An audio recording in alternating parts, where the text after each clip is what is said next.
الرحمن الرحیم۔ سوال: تاریک زکوٰۃ کا کیا حکم ہے، اور کیا زکوٰۃ کا منکر ہو کر زکوٰۃ نہ دینے اور بخیلی اور کنجوسی کی وجہ سے زکوٰۃ نہ دینے اور غفلت و لاپرواہی کی وجہ سے زکوٰۃ نہ نکالنے، یہ تمام صورتوں میں کوئی فرق ہے؟ اس کا کیا حکم ہے؟ جواب: بسم اللہ، الحمدللہ والصلاۃ والسلام علی رسول اللہ۔ زکوٰۃ کا نہ دینے والا، اس کے بارے میں تفصیل جو آئی ہے اس طرح سے کہ تاریک زکوٰۃ اگر زکوٰۃ کے وجوب کا منکر ہے اور اس کے اوپر زکوٰۃ واجب ہونے کی شرطیں پائی جا رہی ہیں تو متفقہ طور پر کافر ہے۔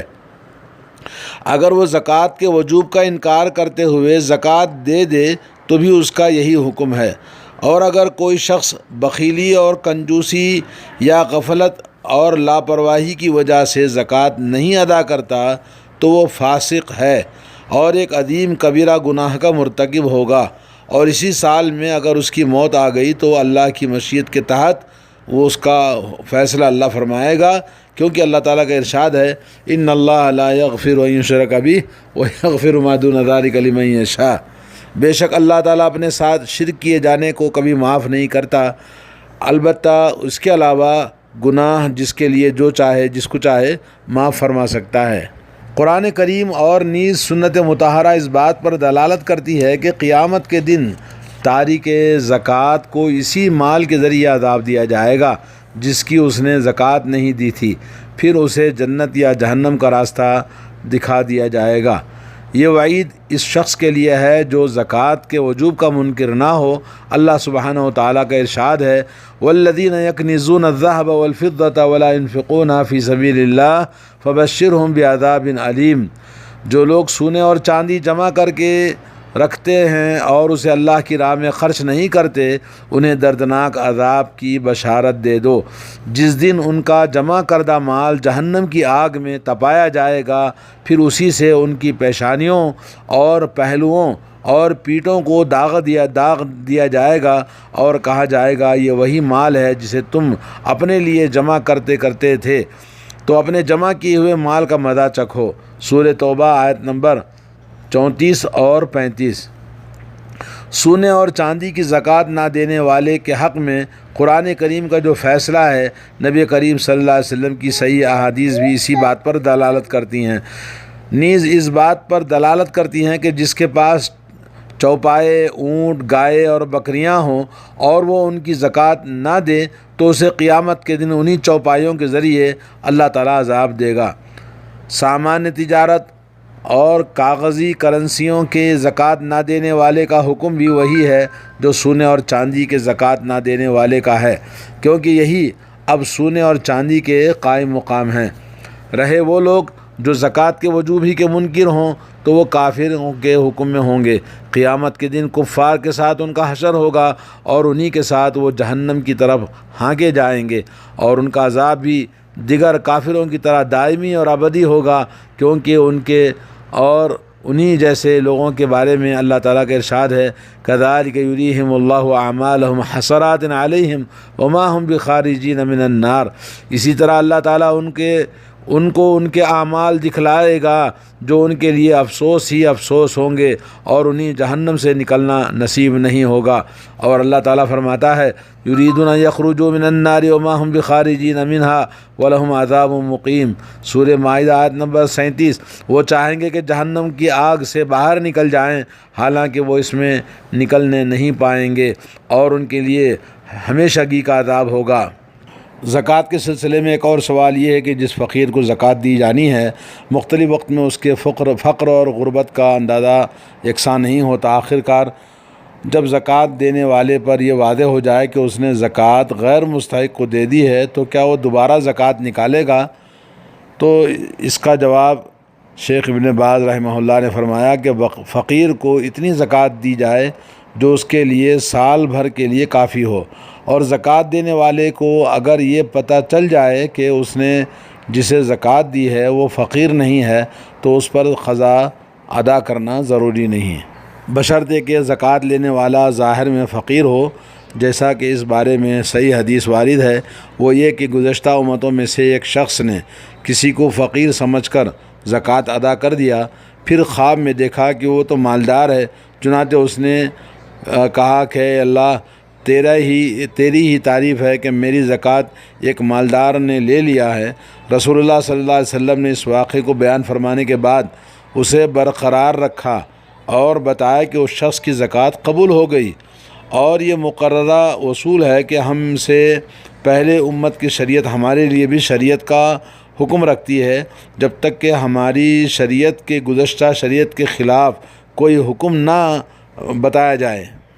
اور اس لیے بھی کہ مذکورہ صورت میں زکوٰۃ کی قضا نہیں ہے کہ رسول اللہ صلی اللہ علیہ وسلم کے پاس دو شخص زکوٰۃ مانگنے کے لیے آئے، آپ نے انہیں توانا اور تندرست دیکھا تو فرمایا اگر تم دونوں چاہتے ہو تو میں تمہیں دے دوں، لیکن یاد رکھو کہ مالدار کے لیے اور کمانے کی طاقت رکھنے والے کے لیے، توانا شخص کے لیے زکوٰۃ کے مال میں کوئی حصہ نہیں ہے۔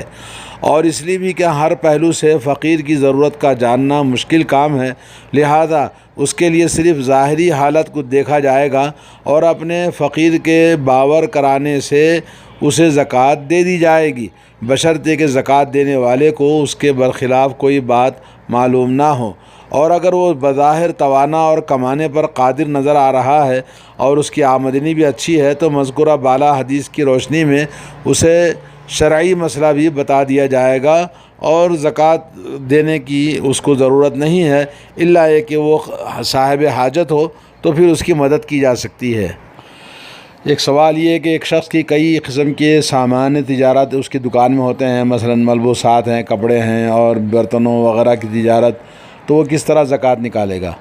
اس کا جواب یہ ہے کہ اس کے پاس تجارت کا جو سامان ہے، جب ان پر 1 سال کی مدت گزر جائے اور ان کی قیمت سونے یا چاندی کے نصاب کو پہنچ جائے تو اس پر زکوٰۃ واجب ہو جاتی ہے، اور اس بارے میں کئی احادیث وارد ہیں جن میں سمرہ بن جندب اور حضرت ابوذر غفاری رضی اللہ تعالیٰ عنہ کی حدیثیں بھی مشہور ہیں۔ سوال یہ ہے کہ بعض کسان زراعت میں صرف بارش کے پانی پر اکتفا کرتے ہیں، تو کیا اس پیداوار میں زکوٰۃ ہے، اور کیا اس کا حکم اس پیداوار سے مختلف ہوگا جسے پانی کی مشین یا موٹر کے ذریعے بورنگ کے ذریعے پانی دیا جاتا ہے؟ جواب: جو غلہ یا پھل مثلا کھجور ہے، کشمش ہے، گیہوں ہے اور جو وغیرہ بارش کے پانی سے یا نہروں سے بہتے ہوئے چشموں سے سینچا کر کے پانی دیا جاتا ہے اور ان میں 10واں حصہ زکوٰۃ ہے، اور جو پانی مشین کے ذریعے بورویل کے ذریعے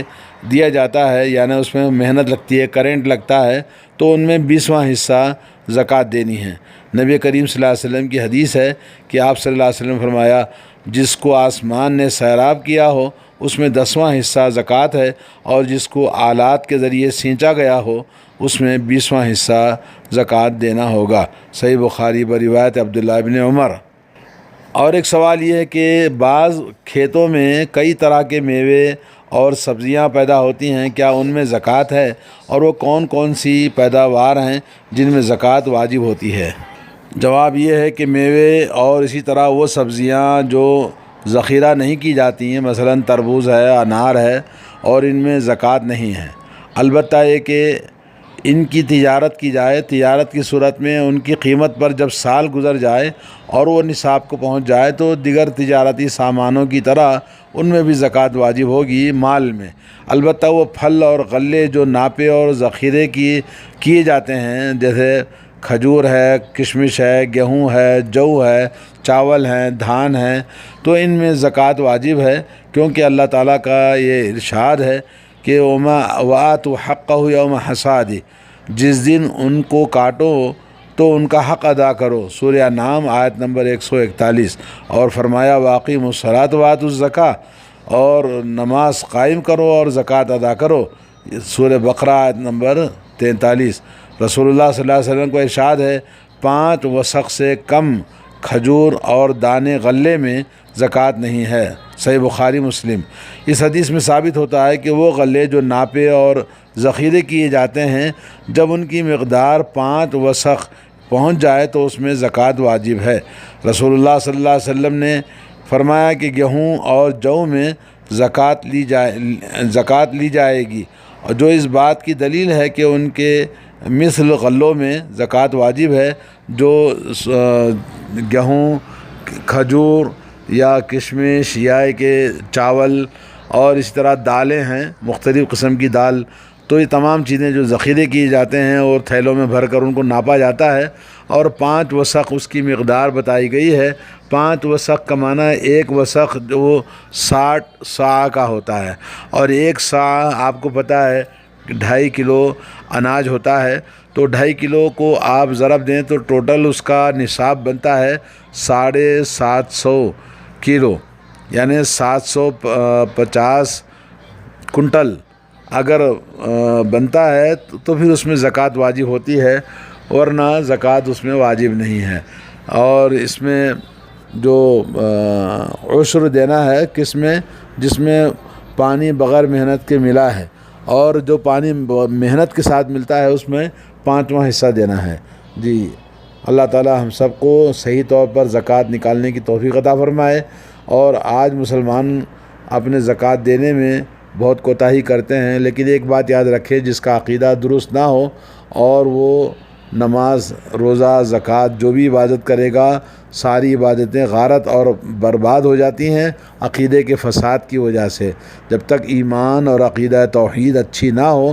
انسان کی کوئی عبادت قبول نہیں ہوتی ہے، اور جو آدمی نماز نہیں پڑھتا ہے اس کی کوئی بھی دوسری عبادتیں بھی قبول نہیں ہوتی ہیں۔ اللہ تعالیٰ سب کو صحیح دین پر چلنے کی توفیق عطا فرمائے۔ السلام علیکم ورحمۃ اللہ وبرکاتہ۔